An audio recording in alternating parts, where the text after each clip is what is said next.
कौन है केले का पेड़ और कैसे बना पूजनीय, जाने। पौराणिक कथा।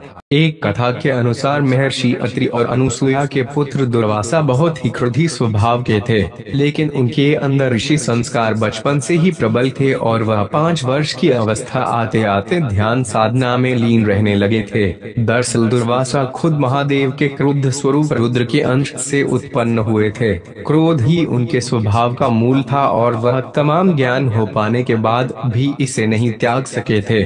बड़े होते होते जब माता पिता ने देखा कि बालक के अंदर वैराग्य अधिक उत्पन्न हो रहा है और वह समाज की व्यवहारिकता को नहीं समझ रहा है, तब उन्होंने उनका विवाह ऋषि अम्बरीश की पुत्री से करा दिया। ऋषि अम्बरीश ने अपनी पुत्री के कई गुण बताए और ऋषि दुर्वासा ने माता पिता की आज्ञा मानकर विवाह कर लिया। ऋषि अम्बरीश दुर्वासा की क्रोधाग्नि को जानते थे, इसलिए पुत्री के साथ कोई अनिष्ट न हो इसके लिए भी चिंतित थे। उन्होंने ऋषि दुर्वासा से पत्नी से कोई भूल हो जाए तो उसे क्षमा कर दिए जाने की प्रार्थना की। तब ऋषि ने उन्हें वचन दिया कि वह अपनी पत्नी के 100 अपराध क्षमा करते रहेंगे। गृहस्थ जीवन में कुछ बातें ऊपर नीचे तो होती ही रहती हैं। ऋषि दुर्वासा की पत्नी का नाम था कंदली, जो कि स्वभाव से कर्मठ और बहुत समझदार थीं। वह हर एक बात का ख्याल रखती थीं, लेकिन फिर भी कभी कभी कुछ न कुछ हो ही जाता था। लेकिन ऋषि ने उन पर कभी क्रोध नहीं किया। ऐसा होने से धीरे धीरे कंदली के स्वभाव में भी निश्चिंतता आने लगी। लेकिन एक दिन ऋषि कहीं से प्रवास कर कुछ देरी से आए।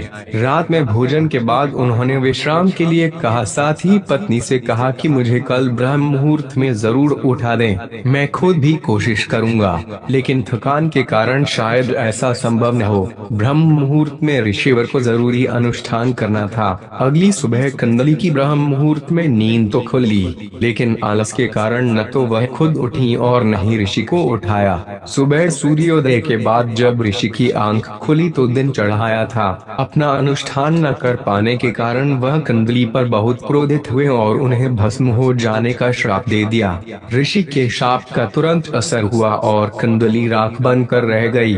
ऋषि को भी इस घटना पर बहुत दुख हुआ, लेकिन अनुशासन स्थापित करने के लिए उन्हें ऐसा करना पड़ा। जब कंदली के पिता ऋषि अम्बरीश आए तो अपनी पुत्री को राख बना देकर बहुत दुखी हुए। तब दुर्वासा ऋषि ने कंदली की राख को पेड़ में बदल दिया और वरदान दिया कि अब से यह हर पूजा व अनुष्ठान का बनेगी। इस तरह से केले के पेड़ का जन्म हुआ और कदली फल यानी केले का फल हर पूजा का प्रसाद बन गया। यही वजह है कि केले के पेड़ की गुरुवार को पूजा होती है। दोस्तों, अगर आपको ये कथा अच्छी लगी हो तो वीडियो को लाइक और चैनल को सब्सक्राइब जरूर करें। धन्यवाद।